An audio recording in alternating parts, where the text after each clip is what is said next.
अब लेकिन इन समस्त कार्यों के पीछे गुरुजनों का आशीर्वाद, उनका उत्साहवर्धन, उनकी प्रेरणा, ये सब भी चीजें बड़ा मायने रखती हैं। तो अब क्रम है उन्हें विद्वानों से आशीर्वाद लेने का, अपने को उत्साहवर्धन कराने का अपना, और कुछ मार्गदर्शन करने का, दिशा निर्देश लेने का। इस क्रम में मैं सबसे पहले आमंत्रित करता हूं अब संस्कृत एवं प्राच्य विद्या संकाय, जवाहरलाल नेहरू विश्वविद्यालय नई दिल्ली के संकाय अध्यक्ष अग्रज प्रोफेसर संतोष कुमार शुक्ल जी को कि वे अवसरोचित कुछ व्याहृत कर हम सबों को अनुग्रहित करें। प्रोफेसर संतोष कुमार शुक्ल जी।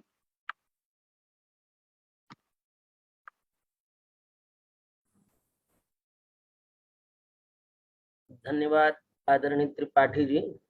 आज के मुख्य अतिथि आदरणीय श्रद्धेय प्रोफेसर राधा वल्लभ त्रिपाठी जी, अन्य सभी आचार्यगण एवं संस्थान के सचिव प्रताप कुमार मिश्र जी, कार्यक्रम के संचालक आदरणीय त्रिपाठी जी। आज प्रताप जी के उद्बोधन से ज्ञात हुआ कि कितनी नई योजनाएं चल रही हैं और किस प्रकार से यह संस्थान चल रहा है। बहुत ही आनंद हो रहा है और सबसे बड़ा आनंद का विषय ये है कि जब शिष्य अपने गुरु की संकल्पनाओं को पूर्ण करता है, तो हम लोगों के गुरु जी पंडित वासुदेव द्विवेदी शास्त्री जी जिन योजनाओं को, जिन संकल्पनाओं को हम लोगों के साथ अभिव्यक्त करते थे, हमें बताते थे, मार्गदर्शन करते थे, उन संकल्पनाओं को आज प्रताप कुमार मिश्र मूर्त रूप दे रहे हैं। यह बहुत ही हर्ष का विषय, हम लोगों के लिए बहुत ही गौरव का विषय। गुरु जी के पुस्तकालय के पुस्तक भांडागार उसका नाम था और उसके दरवाजे पर 2 चित्र वो लगाते थे। एक चित्र था सर विलियम जोन्स का और दूसरा चित्र था दारा सिकोह का, और ये कहते थे कि ये मध्यकाल के संस्कृत प्रचारक हैं और ये आधुनिक काल के संस्कृत प्रचारक हैं, ये 2 संस्कृत प्रचारक हैं। तो प्रताप जी जो हैं मध्यकालीन जो संस्कृत प्रचारक थे उनसे संबद्ध, क्योंकि उन्होंने एक पोस्टर छापा था संस्कृत के प्रति मुस्लिम विद्वानों के विचार, और बड़े, क्योंकि उस जमाने में, जिस जमाने में लोग संस्कृत लोक भाषा हो इसका भी विरोध करते थे। 1948 में गुरुजी ने अपने ग्रंथ में लिखा है अध्यापी में, और वैसे भी हम लोगों को बताते थे कि एक बार हमने आज पत्र में संस्कृत लोक भाषा हो ये निबंध लिखा, एक लेख लिखा, तो कितने विद्वान आकर के हमारा विरोध कि आप क्या करना चाहते।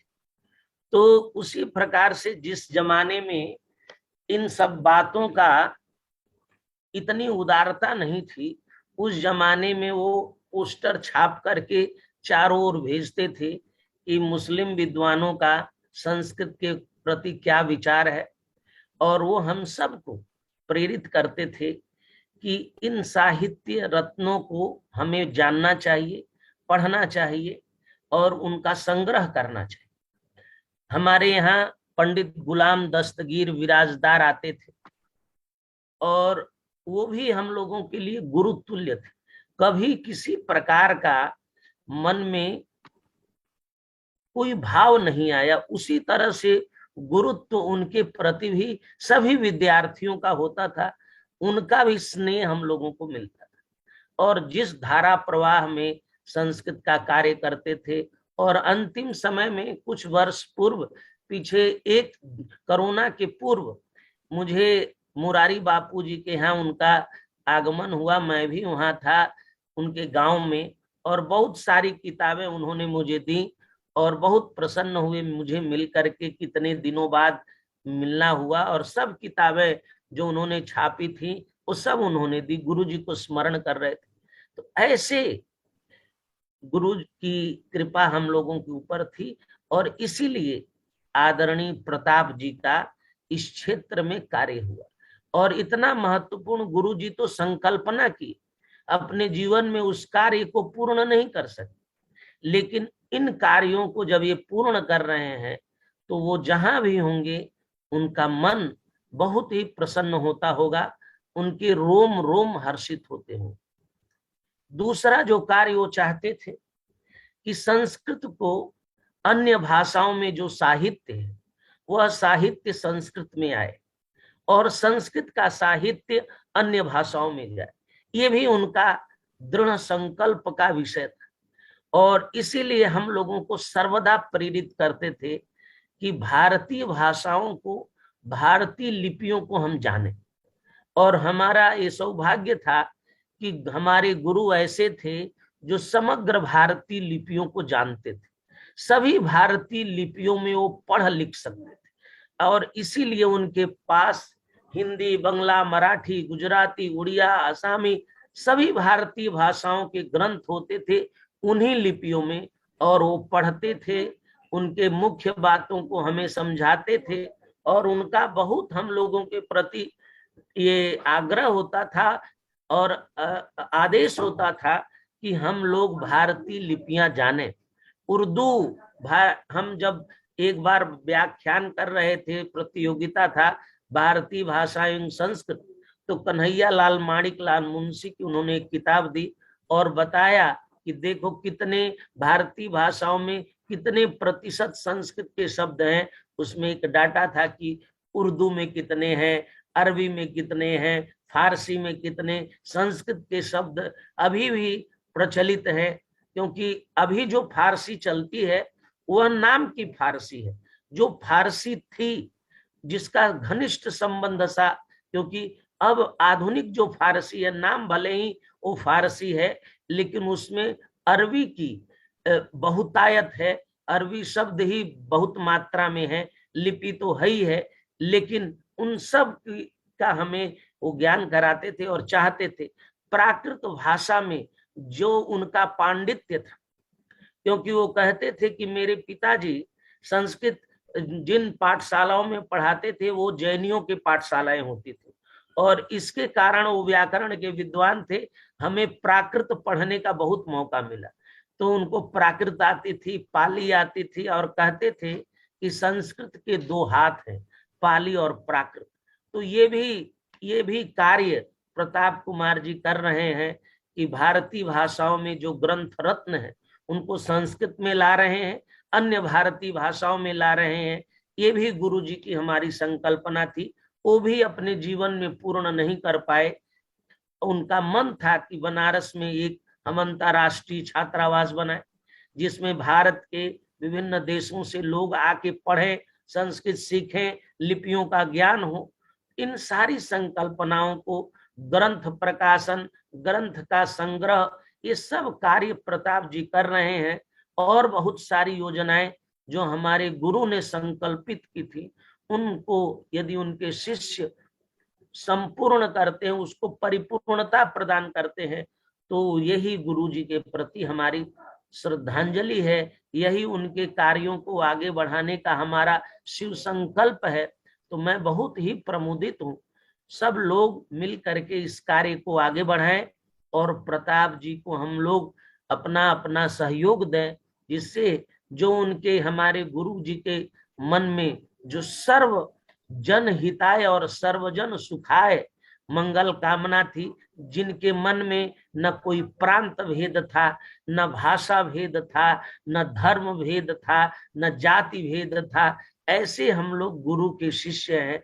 तो इसी भावनाओं को, इन्हीं भावनाओं को लेकर के जो प्रताप कुमार मिश्र कार्य कर रहे हैं, उनका हम बहुत अभिनंदन करते हैं, हार्दिक अभिवादन करते हैं, और भगवान विश्वनाथ और भगवती अन्नपूर्णा से प्रार्थना करते हैं कि उन्हें कभी धन की कमी न हो, उनमें कभी सद्विवेक की कमी न हो, उनको बल, बुद्धि और विद्या भगवान इसी प्रकार प्रदान करें, शक्ति दे कि यह कार्य और गतिशील हो और प्रभावशाली हो, तेजस्वी हो। इन्हीं शब्दों के साथ मैं अपनी वाणी को विराम देता हूँ। बहुत बहुत धन्यवाद। और हम सब लोग इस कार्य में आपके सहयोगी होंगे और आप इस कार्य को और यशस्वी बनाइए। बहुत बहुत धन्यवाद।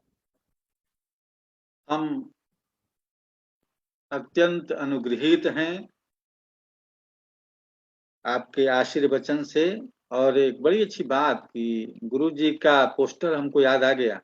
और प्रताप उस समय हमें लगता है कि एमए के विद्यार्थी रहे होंगे या एमए तुरंत पूरा किया होगा।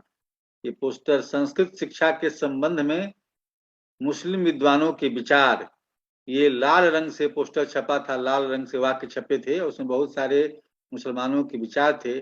जिस प्रकार गुरु जी ने अपनी छात्रावस्था में एक संकल्प कर लिया कि अहम संस्कृतम प्रचारयिष्यामि, उसी प्रकार आपने एक उद्देश्य बनाया कि ये महत्वपूर्ण कार्य करना है।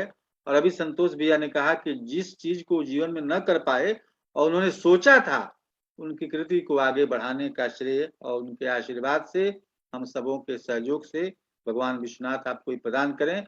और ये बहुत महत्वपूर्ण कार्य हो रहा है। हम अत्यंत अनुग्रहित हैं संतोष भैया के आशीर्वचन से।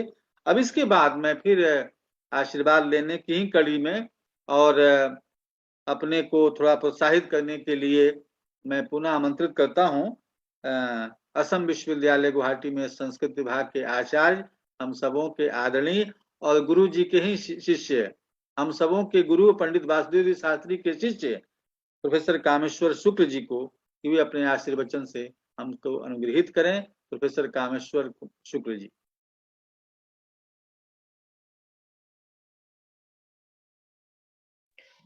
भैया म्यूट कर लीजिए।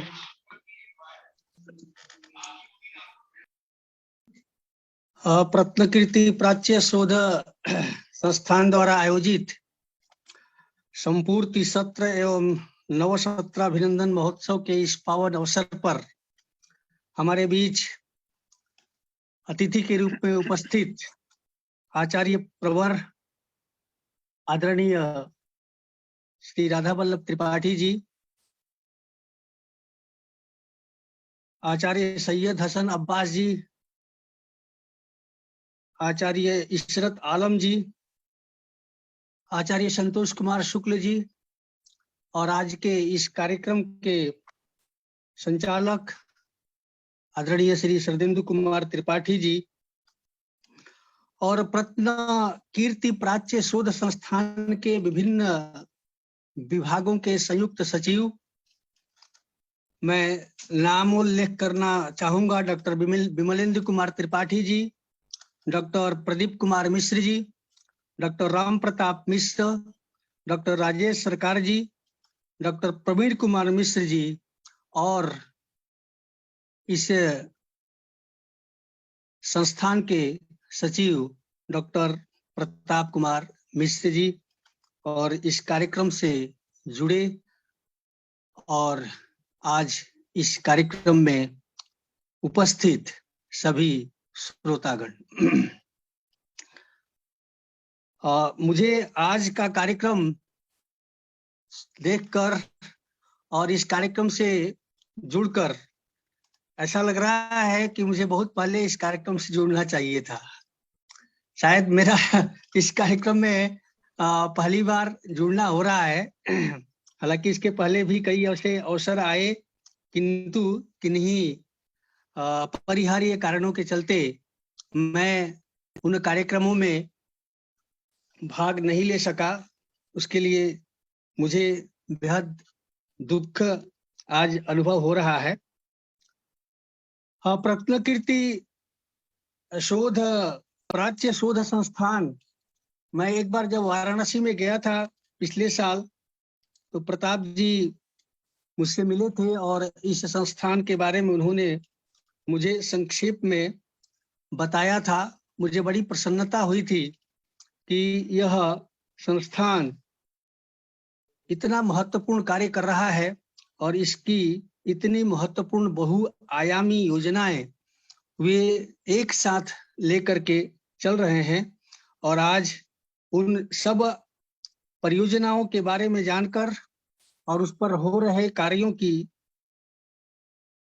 जो प्रगति है उसको देख करके बड़ा ही आनंद हो रहा है। और मुझे आज वह दिन स्मरण हो रहा है जब हम लोग सार्वभौम में रहते थे, तो प्रताप जी शायद उस समय छोटे से, उस समय जितने छात्र पढ़ते थे उस समय एक छोटे कद के छात्र हुआ करते थे, और आज उनका यह बहुआयामी उद्देश्य और इतनी विशाल परिकल्पना और उस पर इतनी प्रगति से कार्य करना देखकर सचमुच अत्यंत हर्ष हो रहा है। मैं उन्हें इस कार्य के लिए न केवल प्रताप कुमार मिश्र जी को, अपितु इस संस्थान के जितने संयुक्त सचिव हैं, चाहे वे प्रकाशन विभाग के हों या शोध विभाग के हों, चाहे शिक्षा प्रसार विभाग के हों या पुस्तकालय के संयुक्त सचिव हों, जो इतनी बड़ी एक समिति है और उस समिति से जुड़े जो कर्मठ, योग्य और दक्ष जो कार्यकर्ता हैं, जिन्होंने पूरी तन्मयता के साथ अपने अपने दायित्व का निर्वाह किया है और निरंतर कर रहे हैं, मैं समझता हूं कि उनकी जो परियोजनाएं हैं, उनका जो उद्देश्य है, वह भविष्य में अवश्य सफल होगा। क्योंकि एक कुशल जो कार्यकर्ता होता है, जिसको हम आजकल सक्रिय कार्यकर्ता के रूप से जानते हैं, सक्रिय कार्यकर्ता को आजकल अंग्रेजी में एक्टिविस्ट के रूप में जाना जाता है।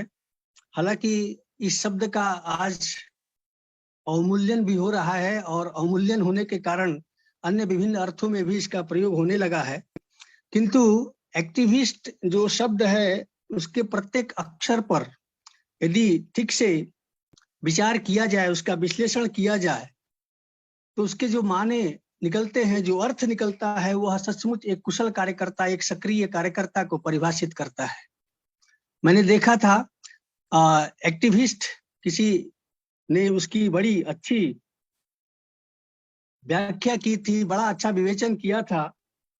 एक्टिव, ए से एक्टिव सक्रियता, सी से कॉन्फिडेंट अर्थात आत्मविश्वास, और टी से टैलेंट अर्थात प्रतिभा, आई से इंटेलिजेंट अर्थात बुद्धिमत्ता, भी से वर्चुअल गुणवत्ता या गुणवान, आई से इनोसेंट निर्दोषता या निर्दोष, एस से सिंसियरिटी अथवा सिंसियर निष्ठावान, और टी से ट्रूथफुलनेस या ट्रूथफुल अर्थात सत्यवादिता।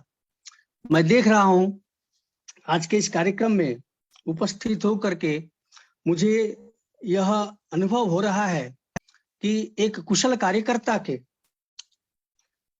एक सक्रिय कार्यकर्ता के जो गुण बताए जाते हैं, ये सारे गुण रत्नकीर्ति प्राच्य शोध संस्थान से जुड़े हमारे उन सभी कार्यकर्ताओं में विद्यमान है, और इन सारे गुणों के रहने के कारण इसमें कोई संदेह नहीं होता है, नहीं रह जाता है कि इनका जो उद्देश्य है, इनकी जो परियोजनाएं हैं, वह निरंतर गतिशील रहेंगी और परिपूर्णता को प्राप्त रहेंगी।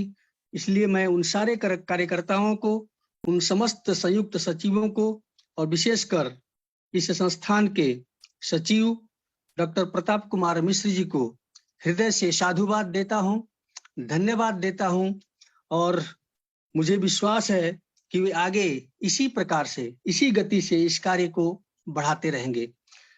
उनकी परियोजनाओं को मैंने बड़े ध्यान से सुना, और पुस्तकालय विभाग के जो संयुक्त सचिव थे डॉक्टर राजेश सरकार जी, उनका विचार मैं सुन रहा था, उनका रिपोर्ट, उनका विवरण सुन रहा था, तो उन्होंने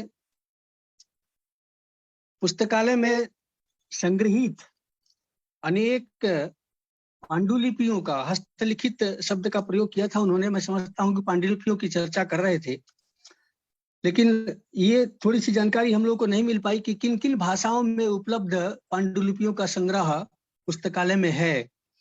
क्योंकि जैसे कि हमारे यहाँ, हम लोग आसाम में हैं, तो यहाँ पे जो पांडुलिपियां मिलती हैं वह पुरानी आसामीज लिपि में लिखी गई हैं।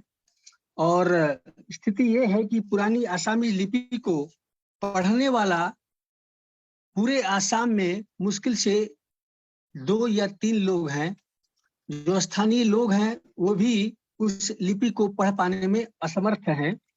तो अपने इस संस्थान में संग्रहित या एकत्रित जो पांडुलिपियां हैं या हस्तलिखित जो ग्रंथ हैं वह किन किन भाषाओं में है मुझे ज्ञात नहीं हुआ।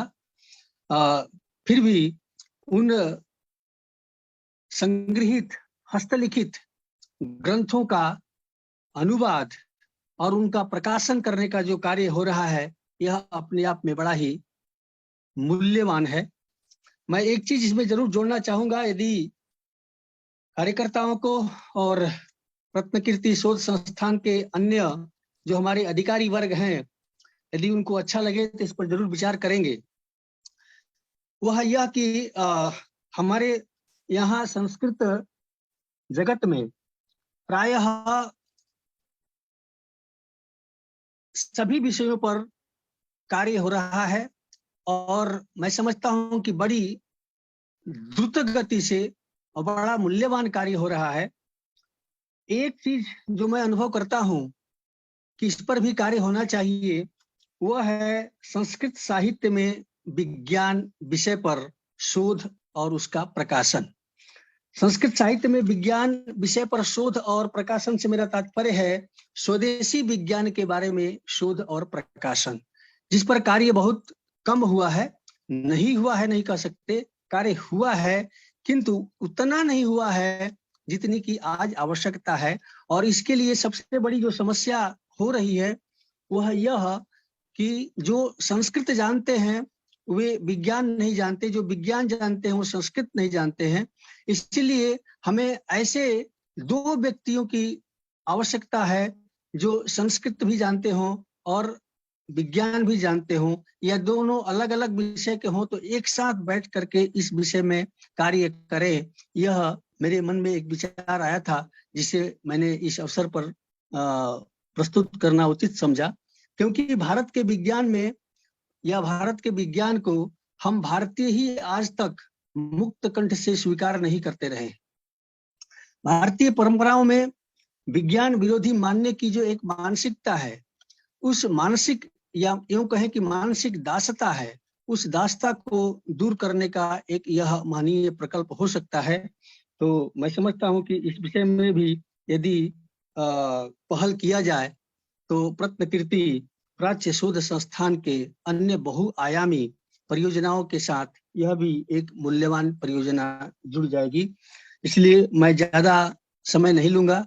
इन्हीं शब्दों के साथ आज इस अवसर पर मुझे उपस्थित होने का और आप सभी के समक्ष कुछ अपना विचार रखने का जो अवसर आयोजकों ने मुझे दिया, तदर्थ सभी को अपनी ओर से धन्यवाद साधुवाद देते हुए उन सभी के प्रति कृतज्ञता ज्ञापन करता हूं और अपनी वाणी को विराम देता हूं। धन्यवाद। हम अत्यंत कृतज्ञ हैं प्रोफेसर शुक्ल जी के, जिन्होंने अपने आशीर्वचन के साथ साथ कुछ महत्वपूर्ण सुझाव भी दिए, कुछ जिज्ञासाएं भी व्यक्त की और सहयोग के लिए विश्वास दिलाया। तो मैं अत्यंत आभारी हूँ प्रोफेसर शुक्ला सर का कि आपने अपने महत्वपूर्ण सुझाव से, अपने आशीर्वचन से हमें अनुग्रहित किया। और इसके बाद मैं आमंत्रित करता हूँ अलीगढ़ मुस्लिम विश्वविद्यालय के इतिहास अध्ययन विभाग के निदेशक प्रोफेसर इशरत आलम सर को कि वे अपने विचारों से, अपने योजनाओं से और संस्थान इस दिशा में क्या क्या और करे, इन विषयों पर प्रकाश डाल करके हम सबों को अनुग्रहित करें। प्रोफेसर इशरत आलम सर।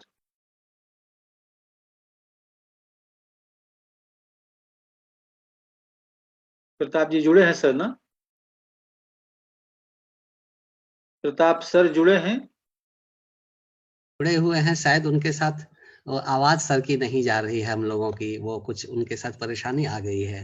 अच्छा, हाँ, तो कोई बात नहीं, फिर अवसर आएगा सर को हम लोग सुनेंगे, और यदि जुट जाते हैं तो फिर उनके बीच में ऐड किया जाएगा। इसके बाद मैं आमंत्रित करता हूं अपने अत्यंत आदरणीय और कला संकाय में अपने सहयोगी और फारसी विभाग के अध्यक्ष प्रोफेसर सैयद हसन अब्बास भाई को, कि वे अपने विचारों से, अपने अनुभवों से और अपने दिशा निर्देशों से हम सबको अनुग्रहित करें। Professor Abbas sir. बहुत बहुत शुक्रिया, धन्यवाद। सबसे पहले मैं आदरणीय प्रोफेसर राधा वल्लभ त्रिपाठी जी की आज्ञा से और आप तमाम साथियों, भाइयों, दोस्तों की इजाजत से ये अर्ज करना चाहूंगा कि ये जो व्याख्यान का सिलसिला या श्रृंखला पिछले दिनों से चल रहा है, ये अत्यंत कारआमद और मुफीद है। और इस सिलसिले में हमारे तमाम भाइयों ने, दोस्तों ने जो अपनी रिपोर्टें पेश की, उससे पता चलता है कि ये संस्थान किस कदर सक्रिय है। अभी जो गुवाहाटी यूनिवर्सिटी में हमारे भाई प्रोफेसर शुक्ला जी हैं, उन्होंने जो बातें कही हैं वो बहुत ही कारआमद हैं, और जिस प्रकार से उन्होंने डॉक्टर प्रताप कुमार मिश्र की कुशलता और सक्रियता का जिक्र किया है, मैं भी उसका हामी हूँ। और उनके जो सुझाव हैं, खास करके संस्कृत और साइंस के हवाले से, ये बहुत ही मुफीद काम है। अगर संस्थान इस पर विचार करे, मैं तो इसका हिमायती हूँ, अगर संस्थान इस पर विचार करे तो बहुत ही अच्छा होगा। प्रताप कुमार मिश्र ने अपनी रिपोर्ट में जो 2 योजनाएं बताई हैं 2022 में करने के लिए, एक तो दारा शिकोह और संस्कृत, और दूसरा सैयद हुसैन शास्त्री के बारे में वो जल्द ही ऐसी पुस्तकें संस्थान द्वारा प्रकाशित करने का इरादा रखते हैं जिससे हम लोग लाभान्वित होंगे। आप लोगों की गुफ्तगू में, आप लोगों के विचारों में मुस्लिमों ने जो संस्कृत के मैदान में काम किया है उस पर भी काफी बात की आप लोगों ने, और ये जरूरी है। आज के माहौल में, आज के जमाने में हमारी नई नस्ल जानती ही नहीं है कि क्या काम उन लोगों ने किया है। अब आप देखिए कि 18वीं शताब्दी में, मैं बहुत पहले नहीं जा रहा हूं, 18वीं शताब्दी में 2 ऐसे विद्वान थे फारसी अरबी के, जो संस्कृत भी जानते थे और संस्कृत में भी उतना ही दक्षता रखते थे, उतने ही महारत रखते थे जितनी वो अरबी फारसी में रखते थे। एक का नाम है मीर गुलाम अली आजाद बिलगिरामी और दूसरे का नाम है सिराजुद्दीन अली खान आरजू अकबराबादी। ये सिराजुद्दीन अली खान आरजू अकबराबादी जो थे वो लिंग्विस्टिक के माहिर थे। उन्होंने कई डिक्शनरियां भी लिखी हैं और कई पुरानी किताबों की कमेंट्री भी लिखी है। आजाद बिलगिरामी ने एक किताब लिखी अरबी में, सुबहतुल मरजान फी आसारे हिंदुस्तान। इन दोनों का ये विचार था, और विशेषकर आजाद बिलगिरामी का ये विचार था कि हिंदुस्तान का जो साहित्य है वो बाहर हिंदुस्तान के जाए, विशेषकर अरब दुनिया में जाए और उधर के लोग जाने कि हमारे हिंदुस्तान में किस प्रकार की विधाएं हैं और पुराने लोगों ने क्या कुछ किया है। तो जो किताब उन्होंने लिखी सुबहतुल मरजान फी आसारे हिंदुस्तान, वो 4 चैप्टर उसमें हैं। उसके 2 चैप्टर जो हैं वो श्रृंगार रस से संबंधित हैं।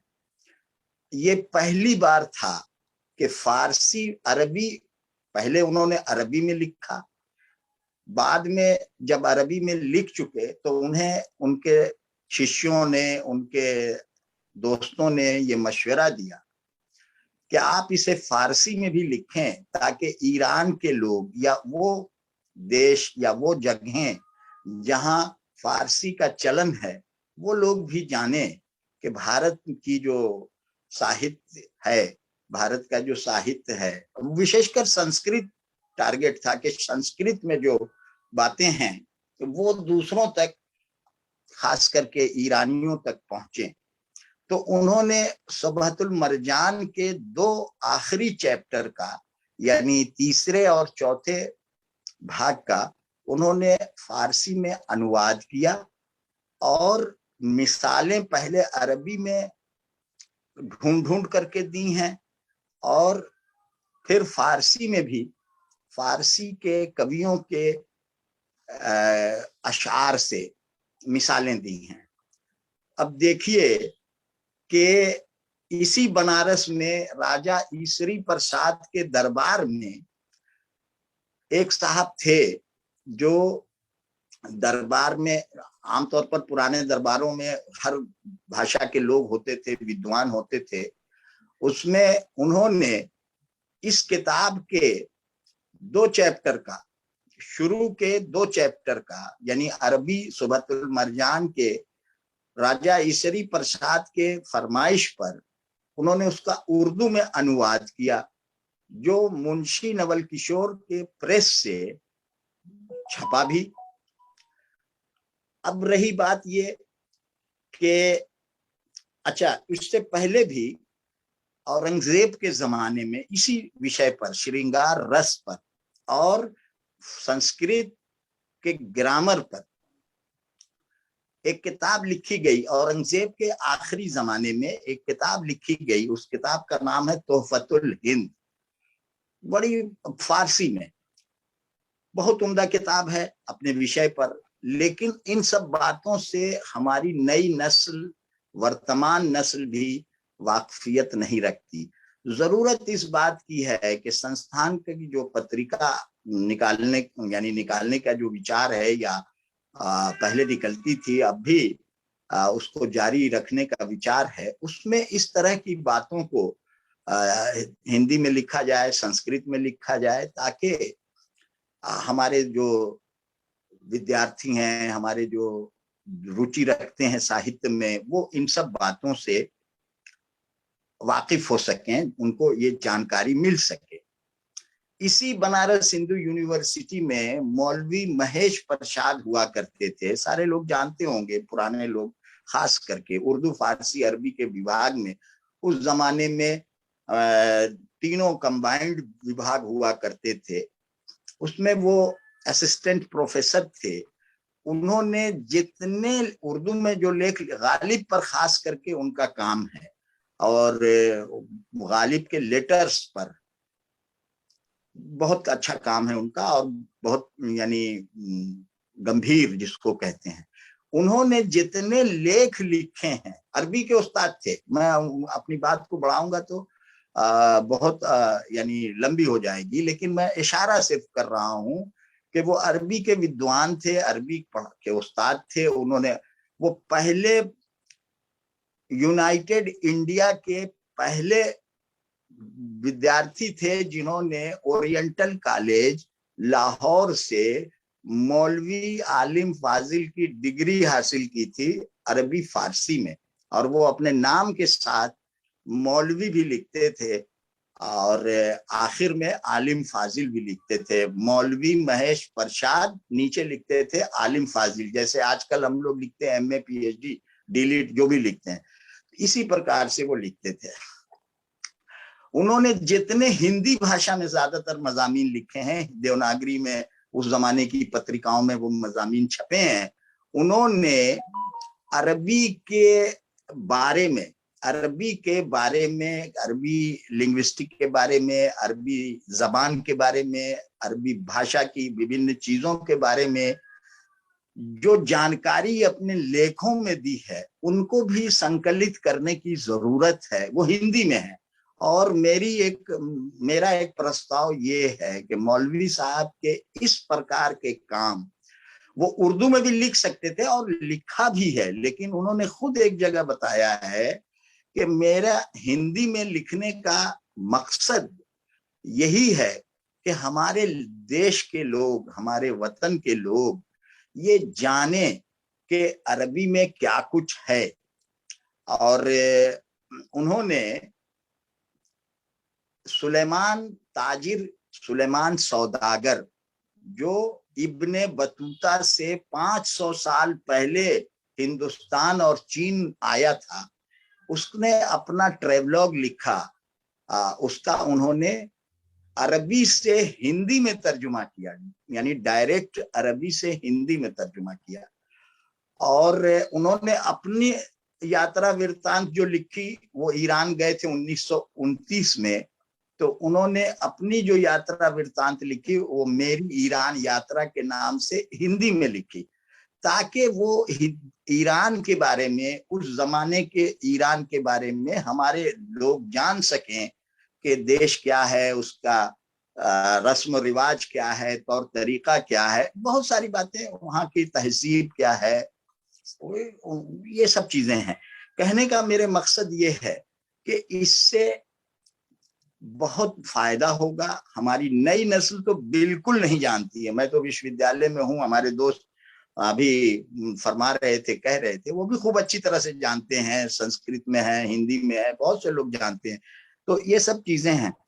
अब मैं अपनी बात को खत्म करता हूं और एक प्रस्ताव बड़ा सा ये भी है, बड़ा प्रस्ताव है कि भारत की जो ओरिएंटल लाइब्रेरीज हैं, जैसे खुदाबख्श लाइब्रेरी, रामपुर रजा लाइब्रेरी, हैदराबाद में आसिफिया है, सालार जंग है, इस और आर्काइव्स हैं, नेशनल आर्काइव्स है, आपके नेशनल म्यूजियम है, इस तरह के जो आर्काइव्स हैं और भी जगहों पर, भोपाल में और दूसरे जगहों पर, जरूरत इस बात की है कि उन शहरों में ऐसे लोगों को तलाशा जाए, ढूंढा जाए। ये संस्थान अपने स्तर पर कर सकती है, जो वहां मौजूद संस्कृत के पांडुलिपियों के बारे में जानकारियां संस्थान को दें और संस्थान उनका एक यूनियन कैटलॉग तैयार करे। संस्कृत के कैटलॉग बहुत छपे हैं, मद्रास यूनिवर्सिटी ने छापा और संपूर्णानंद यूनिवर्सिटी में उसका भी छपा हुआ। हर जगह ज्यादातर लाइब्रेरियों ने अपने कैटलॉग्स को प्रकाशित भी किया है। लेकिन एक पांडुलिपि, किसी किताब की एक पांडुलिपि रजा लाइब्रेरी में है, तो हमें पता चलना चाहिए कि भारत में और किन लाइब्रेरियों में, भंडारकर में है, तो और किन लाइब्रेरियों में इस किताब की प्रतियां मौजूद हैं। तो अगर एक यूनियन कैटलॉग की व्यवस्था की जाए तो हमारे जो विद्यार्थी शोध कार्य से दिलचस्पी रखते हैं, वो अपनी पसंद के विभिन्न विषयों में जो पुराने लोगों ने काम किया है, जैसा कि अभी शुक्ला जी फरमा रहे थे कि संस्कृत और साइंस, इसी तरह से और भी चीजें हैं। जाहिर है पुराने लोगों ने लिखा होगा, ठीक उन्होंने कहा कि काम हुआ होगा जिसकी जानकारी हमें भी नहीं है, उनको भी नहीं है, या अगर है तो बहुत कम है। तो जरूरत इस बात की है कि संस्कृत का एक यूनियन कैटलॉग इन लाइब्रेरियों में मौजूद, यानी भारत की लाइब्रेरियों में मौजूद संस्कृत की पांडुलिपियों का तैयार कराया जाए। अंत में मैं यही कहूंगा कि ये इस प्रकार से संस्कृत के मैदान में और दूसरी, अब इनके बड़े मैदान इनके कई हैं, तो सब पर हमारे दोस्तों ने, हमारे भाइयों ने, हमारे बुजुर्गों ने रोशनी डाली है। और हम लोगों से जो बन पड़ेगा अपनी तरफ से संस्थान के लिए संस्थान करते रहेंगे, जिस काबिल हैं, जो हम जानते हैं, जो हमारे हाथ से हो सकता है, उससे हम पीछे नहीं हटे। इन्हीं चंद शब्दों के साथ मैं अपनी वाणी को विराम देता हूं और डॉक्टर प्रताप कुमार मिश्र को मुबारकबाद देता हूं और आप तमाम और धन्यवाद भी कि उनकी कोशिशों से, उनकी खुद की, मैं तो उनको बहुत नजदीक से जानता हूं, जितना कहते हैं कि हमारे यहाँ फारसी में या उर्दू में कहें, फेना फिल इल्म, यानी इल्म में डूब जाना, उसमें अपने को एकदम कोई काम नहीं, उड़ना बिछौना जिसे हम अपनी आम जबान में कह सकते हैं कि इन्हें और कोई काम से दिलचस्पी नहीं है सिवाय लिखने पढ़ने और लिखने पढ़ने वाले लोगों के साथ मिलजुल करके काम करने का। तो वो अपने हौसले को इसी तरह बुलंद, हम लोग साथ हैं जहां तक मैं समझता हूं, और हम लोगों से जो बन पड़ेगा आपकी संस्था के लिए और आपके बेहतरीन विचारों को आगे बढ़ाने के लिए अपनी सी कोशिश करते रहेंगे। धन्यवाद। धन्यवाद अब्बास सर, आपने बहुत महत्वपूर्ण विषयों की ओर ध्यान आकृष्ट करवाया। आपने मौलवी साहब की चर्चा की और मौलवी साहब ने जिन विषयों को हिंदी में लिखा है, जिनके संकलन के लिए सुझाव दिया है, वो अवश्य अपने आप में एक महत्वपूर्ण कार्य है और संस्थान समयानुसार उसको भी संपादित करने का कार्य करेगा। अब मैं अधिक समय न लेते हुए इस संपूर्ति सत्र के अध्यक्ष, हम सबों के अत्यंत आदरणीय प्रोफेसर राधा वल्लभ त्रिपाठी गुरुजी से मैं अनुरोध करता हूं कि अपने आशीर्वचन से हम सबों को अनुग्रहित करें। प्रोफेसर त्रिपाठी जी। नमस्कार। प्रोफेसर सैयद हसन अब्बास साहब, प्रोफेसर इशरत आलम साहब, प्रोफेसर कामेश्वर शुक्ल जी, प्रोफेसर संतोष कुमार जी, रत्नकीर्ति प्राच्य विद्या शोध संस्थान के कर्णधार प्रताप कुमार मिश्र जी, शरदेंदु त्रिपाठी जी, विमलेंदु कुमार त्रिपाठी जी तथा रत्नकीर्ति प्राच्य विद्या शोध संस्थान के विभिन्न अनुभागों के सभी सचिवगण, आपने इस कार्यक्रम में मुझे अध्यक्ष का गौरव प्रदान किया, उसके लिए मैं कृतज्ञ हूं और मुझे सचमुच बहुत ही संतोष हुआ आज के इस कार्यक्रम में जो कुछ जानकारियां दी गई उन सब से वाकिफ होकर के। और जब प्रताप कुमार मिश्र जी बोल रहे थे तो मुझे एक सूक्ति याद आई, क्रिया सिद्धि सत्वे भवति महताम नोपकरणे।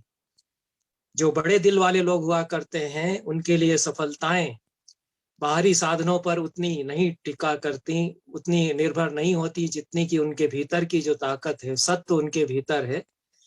तो आप सभी लोग जो इस बड़े यज्ञ में लगे हुए, इतने बड़े समारंभ में, उपक्रम में लगे हुए हैं, उन सब के भीतर संकल्प है, उन सब के भीतर अपने भीतर का जो सत्व है वो आपने उसको क्रिया में परिणत किया है और अवश्य ही बहुत बड़ी संभावनाएं साकार हो रही हैं। रत्नकीर्ति शोध संस्थान को मैं एक बड़ी संभावना के रूप में, एक बड़ी पॉसिबिलिटी के रूप में देखता हूं। समय बहुत हुआ, अधिक मैं नहीं कहूंगा। एक तो YouTube पर, वेबसाइट पर और भी अधिक थोड़ा सक्रिय संस्थान यदि हो, क्योंकि ये दो अब ऐसे मंच हमारे पास हैं जिनके माध्यम से हम सारे संसार तक अपनी बात आसानी से पहुंचा सकते हैं। आपने बहुत अच्छा किया कि इस बीच बहुत सारे कार्यक्रम आपने वर्चुअल माध्यम से आयोजित किए। मैं पहला जो कार्यक्रम था उद्घाटन वाला, उसमें सम्मिलित था और आज ये संपूर्ति सत्र है, उसमें मैं उपस्थित हूँ।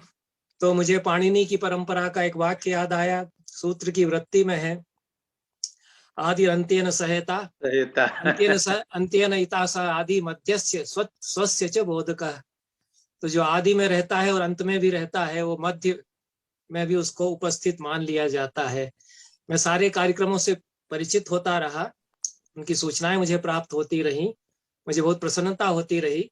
और इतनी सारी गतिविधियां रत्नकीर्ति शोध संस्थान कर रहा है, यह देख करके मुझे बहुत प्रसन्नता हुई। कुछ और भी अधिक सक्रिय होकर के आगे की गतिविधियां संगठित रूप में चलेंगी, ऐसा मैं विश्वास करता हूं। एक तो कदाचित अभिलेखों पर इतना ध्यान नहीं गया है, जो 12वीं शताब्दी से लगा करके 18वीं 19वीं शताब्दी तक जो सिक्के और अभिलेख हैं, उन पर यदि और ध्यान दिया जाए तो उससे बहुत सारी महत्वपूर्ण दिशाएं खुलेंगी। एक किताब मैं देख रहा था प्रोफेसर ब्रजदुलाल चट्टोपाध्याय की, जो जवाहरलाल नेहरू विश्वविद्यालय में इतिहास के प्रोफेसर रहे हैं, और उन्होंने मुस्लिम काल पर बहुत गंभीर कार्य किया है। वो अच्छे गंभीर अध्येताओं में माने जाते हैं। तो उनका छोटा सा मोनोग्राफ है, representing the other. The other के आगे प्रश्न चिन्ह है, representing the other, Sanskrit sources and the Muslims. ये बहुत शोध करके ये किताब, छोटी सी किताब है, लिखी गई। इसमें मैं देख रहा था कि बहुत सारे सिक्कों का उन्होंने विवरण दिया है, जो तुगलक के सिक्के हैं, अकबर के तो हैं ही, किसी में विष्णु लक्ष्मी लिखा हुआ है। संस्कृत में भी मुगल बादशाहों ने इबारतें लिखी अपने सिक्कों पर, और बहुत सारे इंस्क्रिप्शंस हैं, शिलालेख हैं उनके समय के, कुछ द्विभाषी शिलालेख भी मिलते हैं। तो इनकी ओर भी यदि हम ध्यान दें एक तो, और दूसरे कुछ दुर्लभ ग्रंथ और ढूंढे जाएं। जनाब सैयद हसन अब्बास साहब ने ठीक कहा कि जो ओरिएंटल लाइब्रेरीज हैं उनको छानबीन उनमें की जाए, और उनमें जो दुर्लभ साहित्य है उसकी सूचना ग्रहण की जाए। कलकत्ता की एशियाटिक सोसाइटी और बम्बई की एशियाटिक सोसाइटी, इनमें बहुत सामग्री है इस प्रकार की। और सर विलियम जोन्स के समय से लगा करके फारसी के जो स्रोत हैं उन पर काम वहाँ होता रहा। कुछ पुस्तकें भी उन्होंने इस प्रकार की छापी हैं। तो वहाँ बहुत सारी पांडुलिपियां अभी भी इस प्रकार की हैं, और बम्बई की एशियाटिक सोसाइटी में निश्चित रूप से हैं। तो आपने जो कहा खुदाबख्श लाइब्रेरी में और दूसरे लाइब्रेरीज में, रामपुर की लाइब्रेरी है, उसमें छानबीन और की जाए। तो बहुत गंभीर भाव से आप लोग ये कार्य कर रहे हैं, वो और भी आगे बढ़े। जितनी शोध योजनाएं प्रताप मिश्र जी ने बताई, दारा शिकोह पर निश्चित रूप से कार्य आना ही चाहिए, और वो इस वर्ष 2022 जो शुरू हो रहा है कल से, उसमें निश्चित रूप से हमारे सामने आ जाएगा। यह भी बहुत अच्छी योजना है कि समकालीन कवियों, नए कवियों को सामने लाया जाए, और अनुवाद के द्वारा सेतु एक प्रकार से जोड़ा जाए संस्कृत और भारतीय भाषाओं के बीच में। मैं जैसा कई बार कहता आ रहा हूं, और जो अब बात बहुत ओझल की जा रही है हमारे परिप्रेक्ष्य से, हमारे विजन से, कि पूरे एशिया की एक संस्कृति है, एक पश्चिम की संस्कृति है, एक सामी संस्कृति है और एक पैगन संस्कृति है। तो एक हमारी जो संस्कृति है वो एशिया की संस्कृति से मिलकर के एक बृहत्तर संस्कृति बनती है। तो दारा शिकोह उसी का स्वप्न देख रहे थे जब वो लिख रहे थे समुद्र संगम में या मजमुल बहरैन में, कि जो इस्लाम का दर्शन है और जो वेदांत उपनिषदों में है, ये दोनों बड़े दरिया हैं और ये मिलते हैं, एक महासंगम बनता है, एक दरिया, बड़ा दरिया बनता है, समुद्र संगम। उन्होंने संस्कृत में उसका नाम रखा मजमुल बहरैन। मेरा उच्चारण बहुत अच्छा नहीं है, लेकिन ये जो फारसी में किताब है, तो उनका यही एक विजन था कि भारत का दर्शन और पूरे अरब देशों का दर्शन, जो एशिया का दर्शन, ये मूलतः फर्क नहीं है। अरब के दार्शनिक और भारत के उपनिषदों के दार्शनिक, उनमें कितनी समानता है, और उनका जो मूलभूत परिप्रेक्ष्य है वो यही है कि जो पूरी बहुलता की संस्कृति है, सबको एक साथ जीने दो, कई विचारधाराएं एक साथ पनपती हैं, और सब में रुचि नाम बेचित्रिया द्रिज कुटिल नाना पथयुषाम नृणाम एको गम्य। अलग अलग पथ पर लोग चलते हैं, लेकिन गंतव्य सबका एक होता है। तो यह जो प्लूरलिटी और मल्टीप्लिसिटी की स्वीकृति है, ये हमारे पूरे देश की और एशिया की संस्कृति की खूबी रही। इसलिए बहुत निकट हम लोग आते रहे। पंचतंत्र के अनुवाद 5वीं 6वीं शताब्दी से जो होते हैं, और संस्कृत के अनेक ग्रंथों के अनुवाद होते हैं, अरबी के ग्रंथों के, फारसी के ग्रंथों के संस्कृत में अनुवाद होते हैं। तो इस कार्य को और गहराई से आगे लिया जाए। एक जिन पर मैं चाहता हूं कि कुछ काम हो, वो मेरी दृष्टि में जैनुल आबदीन है। तो कल्हण के बाद जो राजतरंगिणियां लिखी गई 4, उनमें तो जैनुल आबदीन के बारे में है, लेकिन इतिहास से और भी जो जानकारियां उन पर मिलती हैं, क्योंकि बड़े दिव्य अद्भुत व्यक्तित्व के रूप में उनका प्रागभट्ट और दूसरे जो राजतरंगिणीकार हैं वो उनकी प्रशस्ति करते हैं। और उन्होंने बहुत काम कराया अपने समय में। नीलकंठ ने यूसुफ जुलेखा का संस्कृत में अनुवाद किया, और भी इस तरह के कार्य उनके निर्देशन में या उनकी आज्ञा से हुए। तो ये काम भी किया जा सकता है। और आपने बहुत अच्छा नाम लिया, संतोष कुमार शुक्ल जी ने, हमारे परम आदरणीय गुलाम दस्तगीर अब्बास अली बिराजदार साहब का। तो मुझे याद आया कि 1984 में मैंने संस्कृत साहित्य को इस्लाम परंपरा का योगदान, इस पर एक सेमिनार किया था। बहुत वर्षों पुरानी बात है, और 2 साल के अंदर मैंने उसकी प्रोसीडिंग्स भी छाप दी थी। वो बार बार उस पर मुझे क्वेरी भी आती कि किताब कहाँ मिलेगी, और मैं चाहता भी था कि वो फिर से उसका संस्करण निकले।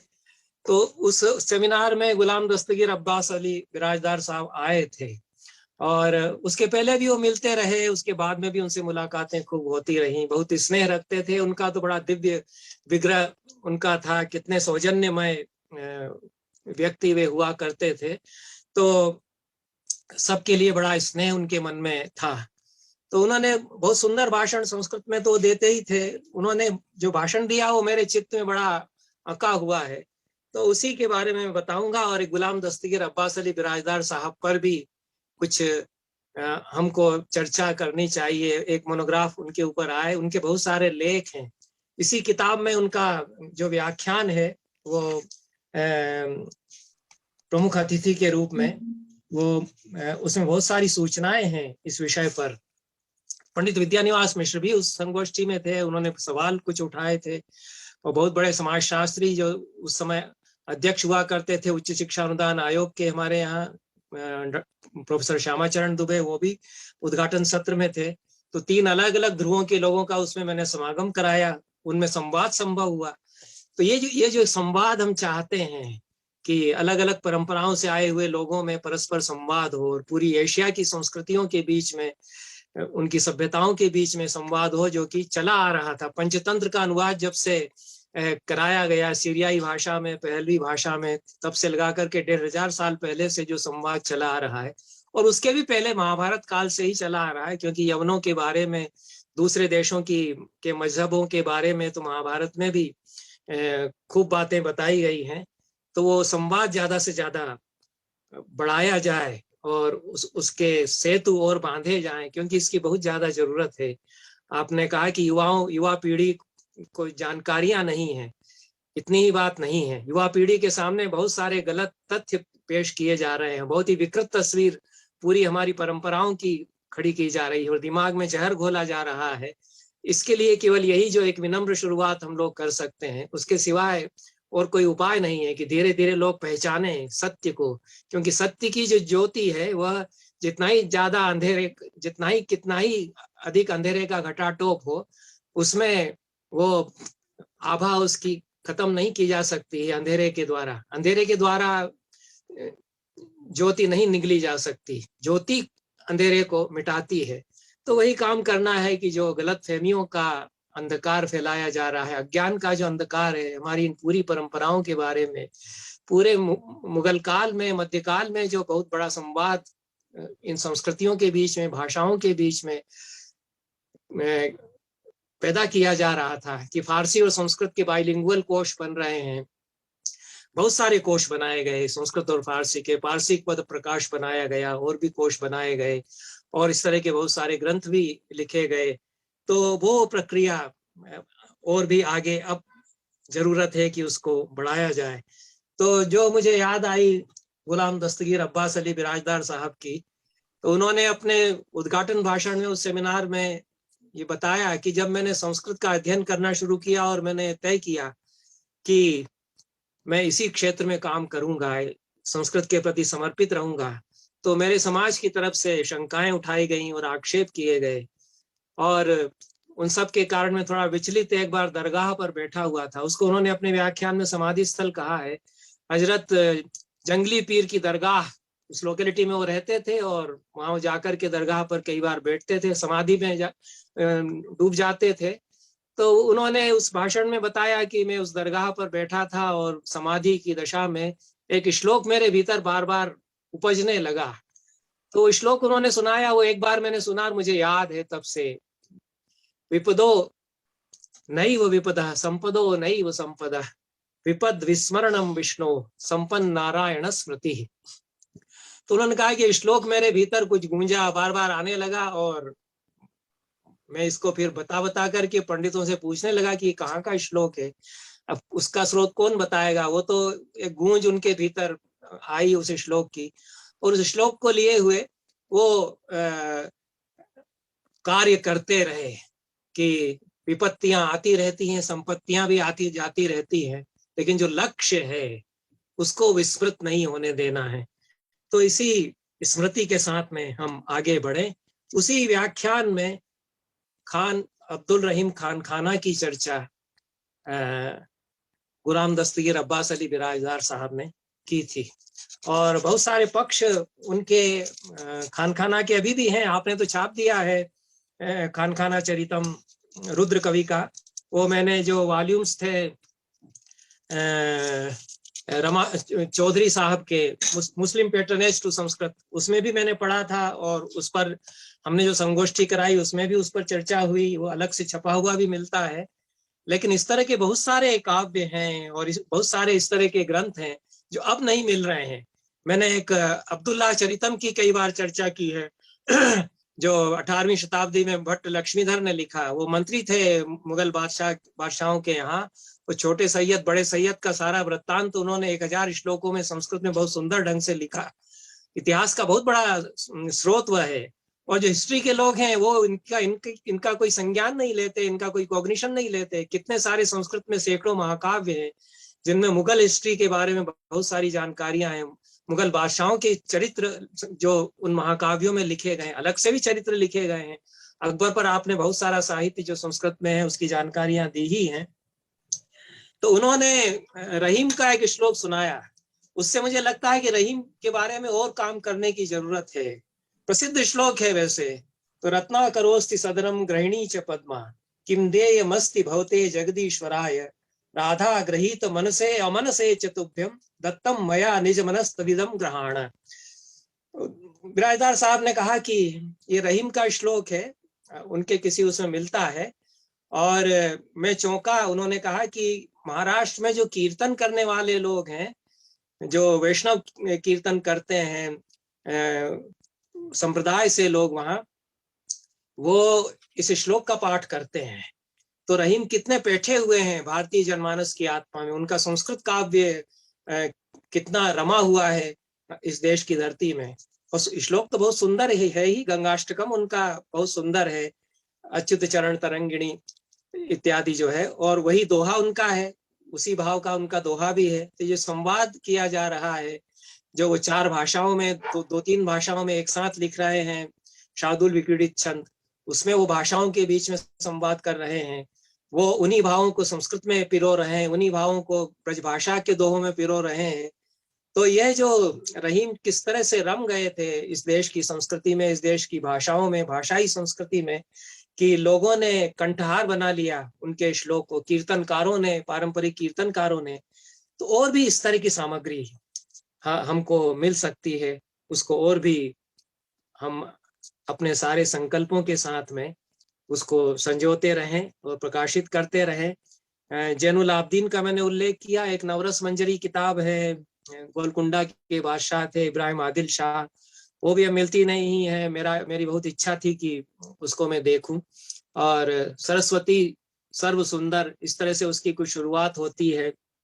और नायिका भेद पर तो किताब है ही है मोहम्मद शाह की, और ये और भी किताबें इस तरह की हैं, वो मिल नहीं रही हैं। मोहम्मद शाह की किताब नहीं मिलती है, संगीत मालिका।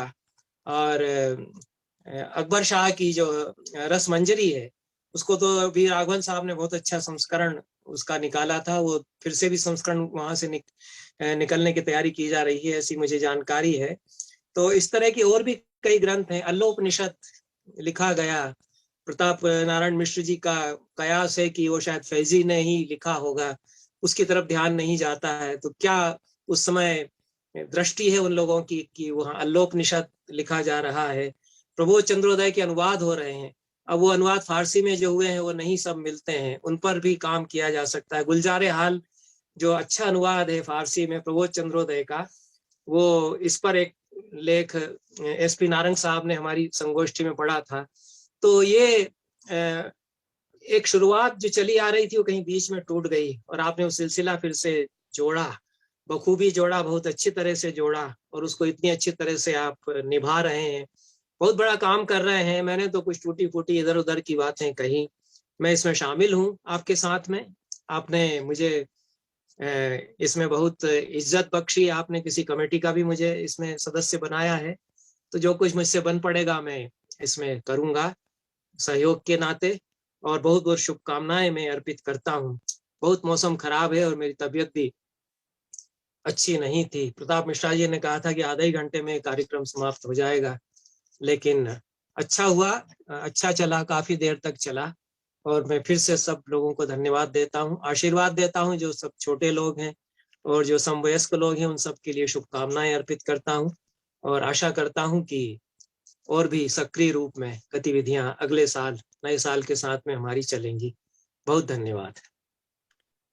जी, हम अत्यंत अनुग्रहित हैं गुरु जी के आशीर्वचन से, और जिन महत्वपूर्ण विषयों पर गुरु जी ने ध्यान आकृष्ट करवाया, ये विलेखों पर, सिक्कों पर, वो भी हमारे गौरव के परिचायक हैं। तो भी काम होना चाहिए, जिनुलाब्दीन पर काम होना चाहिए, ये सब ऐसे महत्वपूर्ण विषय हैं। माननीय गुलाम दस्तगीर जी के बारे में जो चर्चा की, सार्वभौम में बहुत उनका आना जाना था, हम लोगों ने उनका बहुत दर्शन किया था, और प्रताप ने सब नोट किया होगा। भविष्य में इन विषयों पर कार्य अवश्य होना चाहिए। समय बहुत हो चुका है, विलंब हो चुका है, लेकिन एक सामान्य औपचारिकता बचती है कृतज्ञता ज्ञापन की। इसके लिए मैं संस्थान के अध्यक्ष डॉक्टर ज्ञान प्रकाश त्रिपाठी जी से अनुरोध करता हूँ कि वे कर्तव्य ज्ञापन की औपचारिकता का निर्वहन करें। डॉक्टर त्रिपाठी जी। हाँ, नमस्कार। हेलो, आवाज सुनाई दे रही है मेरी? जी जी बिल्कुल आ रही है। जी, आदरणीय आचार्य Radha Vallabh Tripathi ji, professor Syed Hasan Abbas sir, professor Santosh Shukla, professor Kameshwar Shukla, परामर्श मंडल के अन्य उपस्थित सदस्य, साधारण सभा के सभी सदस्य, संचालक महोदय, सभी को मेरा हार्दिक अभिवादन।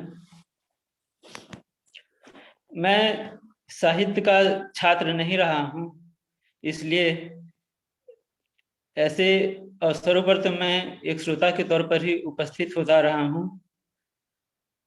इस समारोह के दौरान ऐसे बड़े विद्वजनों के बीच को जो सुना मैंने, वो मेरे लिए एक अविस्मरणीय अनुभव है। मैं वर्ष 2006 से प्रताप कुमार मिश्र जी का मेरा साथ रहा है। वो जिस महाविद्यालय में पढ़ाते रहे हैं, वहाँ मेरा साथ, उनके सानिध्य में मैंने संस्कृत के विषय, उसकी परंपराओं तथा अन्य चीजों के विषय में जाना है। एक चीज इस समारोह के दौरान जो मैंने लक्ष्य की है, जो इसका सबसे सकारात्मक पक्ष है, वो पहले दिन से ही मैं देखा हूँ, वो है सार्वभौम परिवार के सदस्यों की उपस्थिति।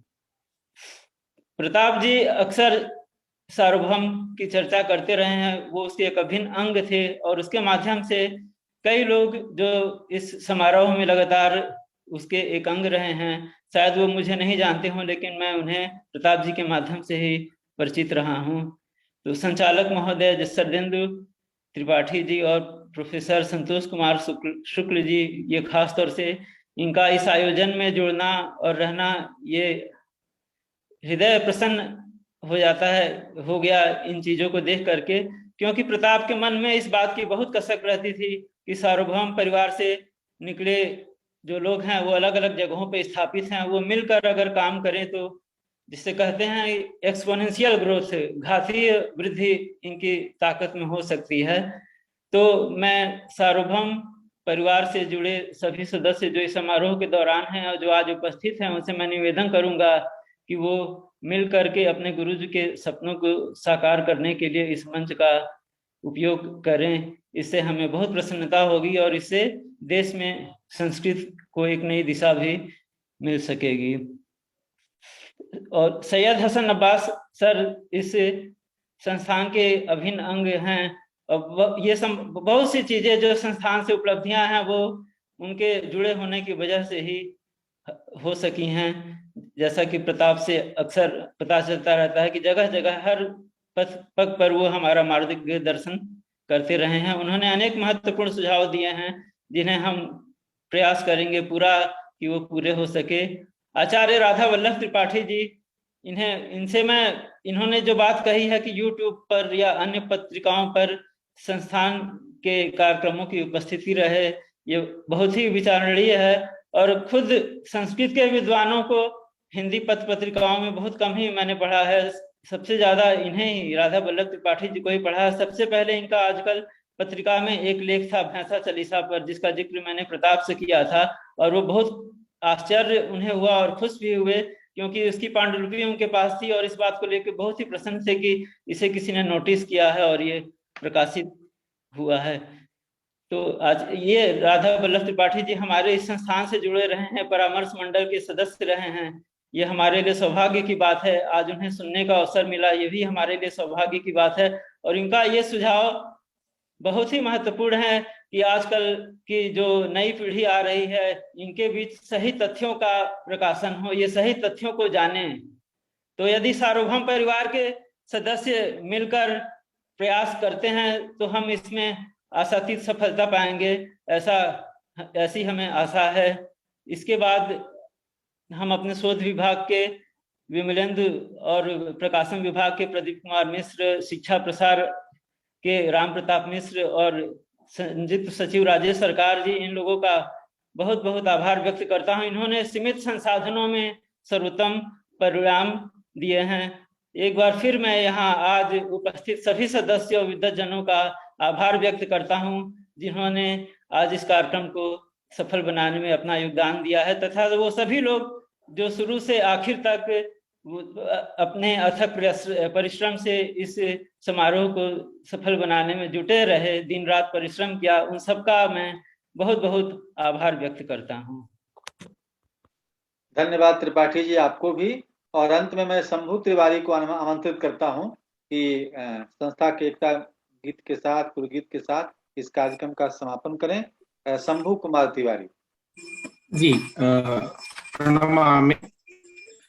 भारतीयैकता साधकं संस्कृतं, भारतीयत्व संपादकं संस्कृतं, भारतीयैकता साधकं संस्कृतं, भारतीयत्व संपादकं संस्कृतं, ज्ञानपुंज प्रभादर्शकं संस्कृतं, सर्वदानंद संदोहदं संस्कृतं, भारतीयैकता साधकं संस्कृतं, भारतीयत्व संपादकं संस्कृतं, नगरे नगरे ग्रामे ग्रामे विलसतु संस्कृतवाणी, सदने सदने जन जन वदने जयतु चिरं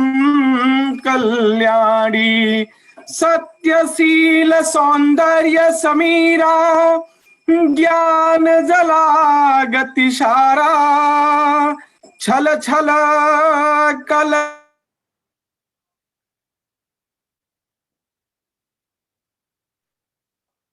पावन संस्कृत धारा, पावन संस्कृत धारा, पावन संस्कृत धारा। तो आप सबों को प्रणाम।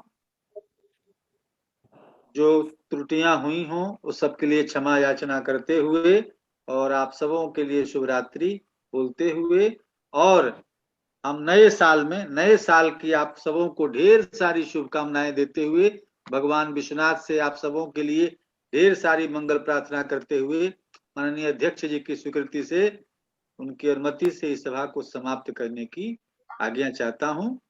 जय तु संस्कृतम विजयताम भारत माता। शंभू।